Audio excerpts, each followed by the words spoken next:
And the wind's blowing that tree down even more. Crows are going crazy. Fleeing their nests. God, poor babies. Hope the hawks are okay. Another lamppost is down. That's the second lamppost down today. A tree was down off a bison.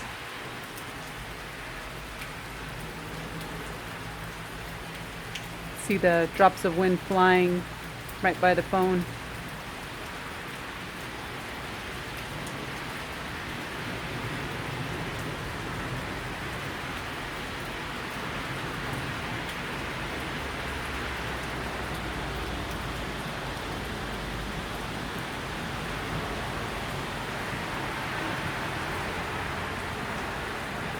And there goes the sweet potatoes.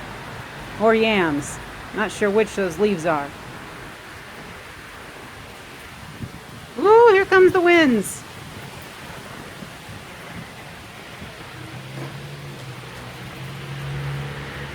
Ooh. That's not good.